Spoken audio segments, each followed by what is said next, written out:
Hello guys, आपका स्वागत है आपके अपने यूट्यूब चैनल मैथ महान में। आज हम इस वीडियो में आपको सिखाने वाले हैं चक्रवृद्धि ब्याज यानी कंपाउंड इंटरेस्ट के इंपॉर्टेंट क्वेश्चन जो किसी ना किसी एग्जाम में पूछे गए हैं। अगर आप भी अच्छी तरीके से सीखना चाहते हैं कंपाउंड इंटरेस्ट यानी चक्रवृद्धि ब्याज के सवाल, तो आपको इस वीडियो में अंत तक बने रहना होगा ताकि आप भी आसान तरीके से समझ सकें और ट्रिक के साथ बड़े से बड़े सवाल को लगा सकें। चलिए हम बात करते हैं क्वेश्चन नंबर 1 की।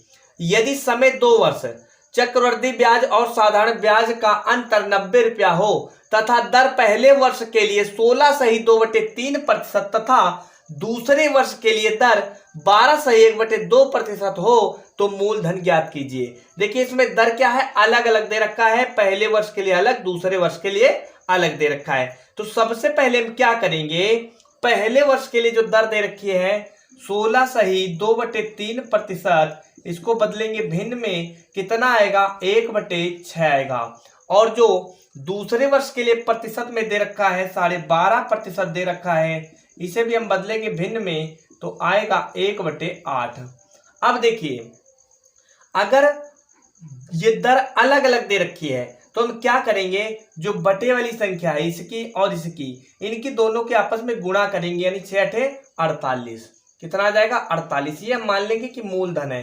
ठीक है, आपको क्या ध्यान रखना है, पहले वर्ष की दर और दूसरे वर्ष की जो दर दे रखी है उसे भिन्न में बदलना है। भिन्न में बदलने के बाद जो बटे वाली यानी हर की संख्या है, इसके भी हर की संख्या, इनकी आपस में गुणा करना है, 6×8 = 48 लिख देना है। ये मान लेना है कि मूलधन है। ठीक है, अब क्या करना है, पहले वर्ष के लिए 1/6 निकालना है 48 का, और दूसरे वर्ष के लिए 1/8 निकालना है इसी 48 पे। इतना आपको ध्यान रखना है। ठीक है, तो 48 का 1/6 निकालेंगे तो 8 आएगा, और 48 का 1/8 निकालेंगे तो 6 आएगा। ठीक है, इतनी बात आपको समझ में आ गई होगी। तो ये जो ब्याज निकल के आया 8 रुपया, इस पे भी हमें निकालना है 1/8। तो 8 का 1/8 निकालेंगे कितना आएगा, 1 आएगा। ठीक है, अब देखिए यहाँ पे जो अंतर है 1 रुपया आया है, क्योंकि ये जो 8 और 6 है ये साधारण ब्याज होता है टोटल इतना, और ये जो सब यानी कुल की टोटल की बात करें सभी की, एक को भी मिला दें तो ये चक्रवृद्धि ब्याज होता है। ये 8 पहले वर्ष का और 6 दूसरे वर्ष का, ये होता है साधारण ब्याज। ठीक है, और जो टोटल है कुल है ये होता है चक्रवृद्धि ब्याज। तो चक्रवृद्धि ब्याज यानी 8 से 14 15, 15 में से 14 घटा दें तो 1 आ जाएगा, यानी अंतर 1 आ जाएगा। जबकि सवाल में अंतर कितना दे रखा है, सवाल में अंतर 90 रुपया दे रखा है। देखिए चक्रवृद्धि ब्याज और साधारण ब्याज का अंतर 90 है। तो हम क्या करेंगे, 1 यूनिट का मान निकालेंगे, यानी 1 यूनिट का मान कितना आ जाएगा 90, क्योंकि 90 दे रखा है ये रहा। ठीक है, अब 1 यूनिट का मान 90 आ गया। अब पूछा क्या है, मूलधन पूछा हुआ है। क्या पूछा है, मूलधन। तो जो भी पूछा आप निकाल सकते हैं। मूलधन यानी प्रिंसिपल कितना आ जाएगा, 48 में गुणा कर देंगे, क्योंकि हमने 48 माना था, 48 में गुणा करेंगे 90 की, कितना आ जाएगा। देखिए 0 की गुणा किसी भी संख्या में करेंगे तो 0 ही होगा। 9 की गुणा 8 में करेंगे तो 9×8 = 72 का 2 हासिल बचा 7, 9 चौके 36 और 7 होता है 43, 36 और 7 43। तो ये हो गया 4320 रुपया मूलधन। उम्मीद करते हैं आपको अच्छी तरीके समझ में आ गया होगा कि ट्रिक के साथ आप इस प्रकार के सवाल को कैसे लगा सकते हैं। चलिए हम बात करते हैं क्वेश्चन नंबर 2 की।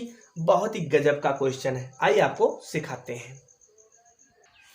देखिए क्वेश्चन नंबर 2, यदि समय 2 वर्ष चक्रवृद्धि ब्याज और साधारण ब्याज का अंतर 40 रुपया हो तथा दर पहले वर्ष के लिए 14 सही 2/7% तथा दूसरे वर्ष के लिए दर 11 सही 1/9% हो तो मूलधन ज्ञात कीजिए। तो सबसे पहले क्या करना है, दर को देखना है। पहले वर्ष के लिए कितनी दर है, 14 सही 2/7%, इसको बदलेंगे भिन्न में, कितना आ जाएगा 1/7। और दूसरे वर्ष के लिए दर कितना दे रखा है, 11 सही 1/9%, इसको जब भिन्न में बदलेंगे तो 1/9 आएगा। अब हमें क्या करना है, जो बटे वाली संख्या इसको देखना है। तो बटे वाली संख्या यानी हर इसका और इसका, इनकी गुणा करनी है, 7 और 9 की गुणा करनी है। तो 7 और 9 की गुणा करेंगे, 7 9 63, कितना आ जाएगा 63, 63 यहाँ पे लिख लेंगे। ये मान लेते हैं कि मूलधन है। ठीक है, अब हम क्या करेंगे, पहले वर्ष के लिए 1/7 निकालेंगे और दूसरे वर्ष के लिए 1/9 निकालेंगे, क्योंकि अलग अलग दर दे रखी है। ठीक है, तो पहले वर्ष के लिए जब निकालेंगे तो कितना आएगा, देखिए 63 का 1/7 निकालेंगे तो 9 आएगा, और दूसरे वर्ष के लिए 63 का 1/9 निकालेंगे तो 7 आएगा। अब ये जो ब्याज लगा हुआ है 9 रुपया, इस पे भी हमें निकालना है 1/9, तो 9 का 1/9 निकालेंगे तो 1 आएगा। अब देखिए ये 9 और ये 7, ये साधारण ब्याज है, तो ये कितना हो जाएगा 9 + 7 16, और ये जो है टोटल इतना सबको मिला दिया जाए, एक को भी मिला दिया जाए तो ये होता है चक्रवर्ती ब्याज। तो चक्रवर्ती ब्याज कितना है 17 है। तो अंतर की बात करें, यानी अगर हम अंतर की बात करें तो अंतर होगा इसमें केवल 1 का। कितने का 1 का, जबकि सवाल में कितने का अंतर दे रखा है 40 का। देखिए चक्रवर्ती ब्याज और साधारण ब्याज का अंतर 40 रुपया है, जबकि यहाँ पे चक्रवर्ती ब्याज और साधारण ब्याज का अंतर 1 रुपया है। तो हम 1 यूनिट का मान निकालेंगे, कितना आएगा 40।